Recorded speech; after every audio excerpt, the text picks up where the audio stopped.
होते हैं, कमियां निकालना बहुत आसान है। लेकिन आप उनसे ये कहें कि भाई जरा सा ये चीज बना दीजिए और फिर उसके बाद कमी लगे, तो मेरे ख्याल से बहुत कम लोग कमी निकालने वाले होंगे। राव सत्तार साहब को, क्योंकि ये रिश्ते में भी लगते हैं हमारे, साले कहिए कि जब ये टीचर भी नहीं बने थे उस वक्त से जानता हूं मैं, तो इनके अंदर एक होनहारी होती है ना, जैसे कहते हैं कि पूत के पांव पालने में नजर आ जाते हैं, तो वो चीज मैं इनकी देखता था उस टाइम जब शादी ब्याह में कहीं मिलते थे और ये अपनी बात अपनी महफिल जमाए हुए बैठे थे, मैं कहता था ये लड़का कौन है यार, बड़ा बहुत ही जज्बात है माशाल्लाह इनके अंदर। तो खैर वो जज्बात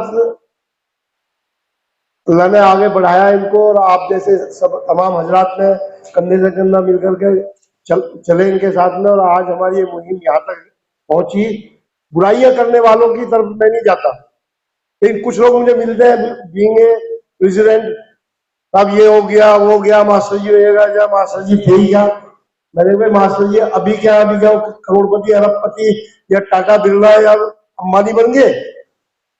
अरे एक आदमी मास्टरी की नौकरी करके अपना बीवी बच्चों का टाइम, रिश्तेदारों का टाइम निकाल करके अपनी कौम के लिए एक जज्बा है, तो आपको कोई तकलीफ हो रही है? और अगर आप बात करते हैं कि किसी का पैसा खा लिया, पैसा बचा लिया, तो आप मुझे बता दीजिए कि आप में से किसने, अब मैं यहां भी ऐलान कर रहा हूं कि अगर आपसे किसी ने, हमारे कन्वीनर साहब ने, छोटे भाई ने, अगर 1 रुपया भी इस मिशन के लिए चंदे की उगाही करी हो और आपको उसमें यह लगता है कि उसको जस्टिफाई नहीं करा इन्होंने, तो मैं उन तमाम हजरात का वो पैसा देने के लिए तैयार हूं। अल्लाह ने आज मुझे इस तरह से नवाजा है।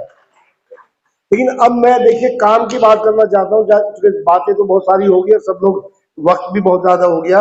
हमारे भाई जो 22 साल पहले मुलाकात हुई थी, उस वक्त बड़ा ये था कि साहब प्रेसिडेंट कौन बने और जनरल सेक्रेटरी कौन बने। तो इस आदमी ने 22 साल का सफर छोटा सफर नहीं होता। 22 साल पहले, 25 साल पहले हमने एक कॉलेज से शुरुआत कर दी थी, आज ऊपर वाले की दुआ से 25 कॉलेज है, inter school, high CBSE board के 4 स्कूल है, चीजें बढ़ती है, तो एक पूरी जर्नी लेके चलो। तो इसको अब मैं देखिए, प्रॉब्लम्स बताना तो बहुत आसान है,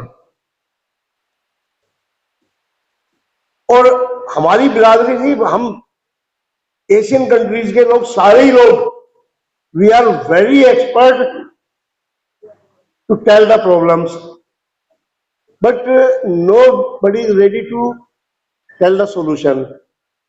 उसका हल क्या है प्रॉब्लम्स का, उस पर हम बात कर रहे हैं। अब आखिरी तकरीर है ये, तकरीर ना होकर के मैं एक सोल्यूशन पे आ रहा हूं। तो इसमें मैं अपने कन्वीनर साहब से और जो हमारे स्टेट के जिम्मेदार लोग हैं, प्रेसिडेंट, वाइस प्रेसिडेंट, ट्रेजरर, उन सब से जो मुद्दे आपके सामने, बुराइयां आपके सामने, सारी चीजें वो सामने आ गई आज ओपनली। और जो मिशन था हमारे कन्वीनर साहब का, राव सत्तार साहब का, कि आज ऑडियंस का की स्टेज होगी, ना कि स्टेज पे बोलने वालों की स्टेज होगी। तो आपने देखा कि वही चीज उन्होंने साबित कर दी, 90% ऑडियंस ही बोले, जो डायस पे बैठे लोग हैं वो तो ना के बराबर ही। तो ये प्रॉब्लम, जैसा कि बताया अभी राव सत्तार साहब ने, कि ये एक दिन में खत्म नहीं होगी। 22 साल में हम यहां तक पहुंचे। इसमें ऐसा नहीं है कि हम लोगों ने गरीब बच्चों की शादियां ना कराई हों, ऐसा नहीं है कि हमने मसले मसाइल हल ना किए हों। हमसे मतलब हमारे राजपूत वेलफेयर एसोसिएशन, मुस्लिम वेलफेयर सोसाइटी ने जितना कर सके थे करते चले आ रहे हैं हम। लेकिन अब वो टाइम आ गया है हमारा कि हमें कम से कम, जैसे 4-5 स्टेट में हमारा रिप्रेजेंटेशन, तो मैं बताऊं कि कनाडा, अमेरिका तक में भी राजपूत बिरादरी से हम मिले हैं, और वो जब उन्होंने हमारे मिशन के बारे में सुना तो बड़े गदगद हो गए और बड़ा कोऑपरेशन देने की भी बात की, और सारी चीजें। तो पूरी दुनिया में राजपूत, चाहे वो कहीं से भी गए हो लोग, किसी भी कंट्री से निकल के गए, राजपूत है तो वो आज भी राजपूती जो पुराने लोग हैं, जो नई जनरेशन है, उनको तो उतना समझ में नहीं आता, लेकिन वो उस चीज को उससे मतलब मुतासिर भी है और मुत्तफिक भी है। मैं कन्वीनर साहब से और आप सब हजरात से एक मशवरा ये करना चाह रहा था। हम ये चाह रहे थे कि इसमें जो हमारे स्टेट प्रेसिडेंट हैं, चाहे वो उत्तराखंड के हों, चाहे यूपी के हों, चाहे पंजाब के हों, चाहे हरियाणा के हों, चाहे राजस्थान के हों, ये प्रोग्राम असल में आज इस तरह से रखा गया कि बहुत सारे लोग हमारे जो खास लोग थे वो नहीं आ पाए, जो दूर दूर से थे, जो कल अरफा का दिन है, परसों ईद है, तो उनको यहाँ आकर के एक दिन पहले आते हैं और फिर अगले दिन को जाते, तो फिर ईद करना भी मुश्किल होता। तो लेकिन वो लोग हमारे साथ ऐसा नहीं है कि मतलब अगर इस फंक्शन में नहीं आए हैं तो वो नहीं जुड़े हुए। तो हम ये चाहते हैं राव सत्तार साहब कि हर स्टेट का जो प्रेसिडेंट है और सेक्रेटरी है, हम ज्यादा नहीं 25-25 लोगों को इस साल के लिए हम 2025-26 जो है 25-25 लोगों का इंतखाब करेंगे कि जो कम से कम 50,000 रुपए की मेंबरशिप ले उस स्टेट की, और अगर उससे ज्यादा अल्लाह ने नवाजा है तो 1 लाख रुपए की। मैं नेशनल प्रेसिडेंट हूँ, हम लोग तो अल्हम्दुलिल्लाह कर रहे हैं, मैं 1 लाख रुपए अपनी तरफ से इन सब चीजों की जो बुराइयां, जो एक उन सबको बयान करने का कोई फायदा नहीं, जो जो बुराइयां हमारी अभी सब लोगों ने बयान की, उन इन सब का सोल्यूशन देखिए। राव साहब गांव गांव देहात देहात में घूमते हैं, आज तक इनके पास अपनी गाड़ी नहीं, वो किसी भी अपने साथी की गाड़ी लेकर के घूमते हैं, चलते हैं, लेकिन फिर भी हिम्मत नहीं हारते। तो हर चीज का हल जो अभी हमारे वो जो एडवोकेट साहब थे वो बता के गए कि भाई देखो हर चीज का हल कारोबार से और पैसे से है। कुछ चीजों का हल जो हम यहाँ वोट ले रहे हैं या एक दूसरे से वादे करा रहे हैं उससे भी है।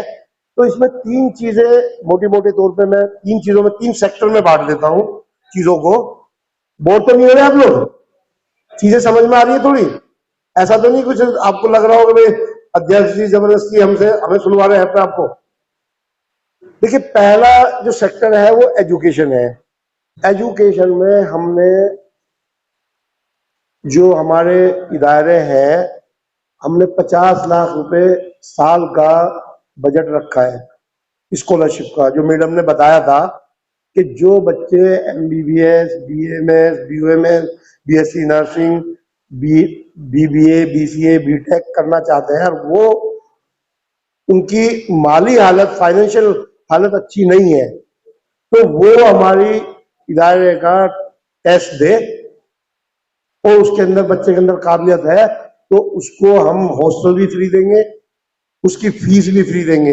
वो होगी मुस्लिम वेलफेयर एजुकेशन सोसाइटी जो है, वो उस स्टेट के, उस डिस्ट्रिक्ट के जो अध्यक्ष होंगे, चाहे डिस्ट्रिक्ट लेवल पे है तो बच्चा डिस्ट्रिक्ट लेवल का अध्यक्ष जो है वो रिकमेंड करेगा। इसीलिए करियर काउंसलिंग जैसी एक सर्विस को आजकल बहुत बढ़ावा मिल रहा है, क्योंकि हम पूरे वक्त इसी चीज के ऊपर लगे रहते हैं कि आपके बच्चों को आने वाले कल के हिसाब से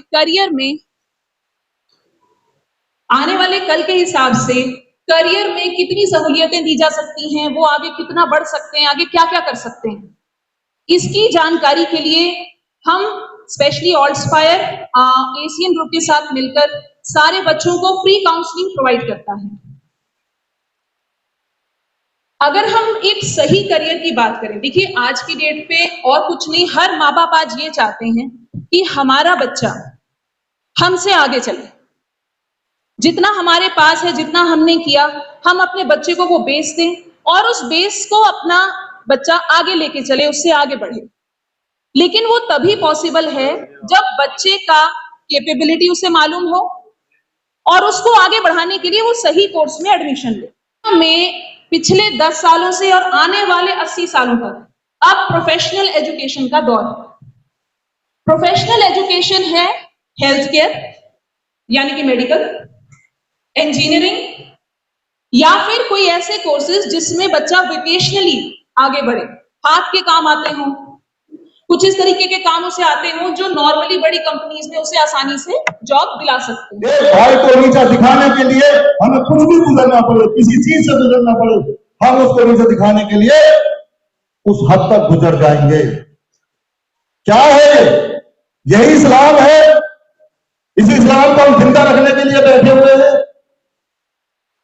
यही हमारी कम्युनिटी है।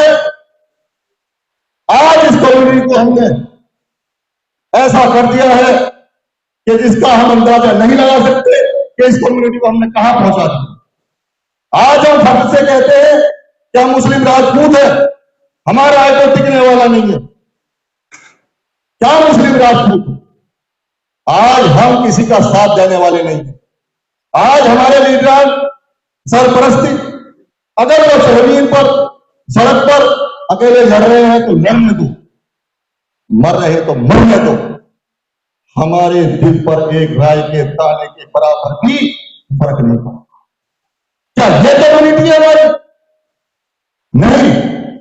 हमें तो वो कम्युनिटी है कि हमने इस्लाम से पहले सीखा है कि अगर किसी पड़ोसी के भी नुकसान हो रहा हो, उसे दुख हो रहा हो, तो हम सबसे पहले उसका मरहम। ये कम्युनिटी। तो हमको सबसे पहले हर चीज को भुलाते हुए एक आपस में इत्तेहाद पैदा। जब तक हम में इत्तेहाद नहीं है, हम कभी भी किसी जंग को नहीं जीत पाएंगे।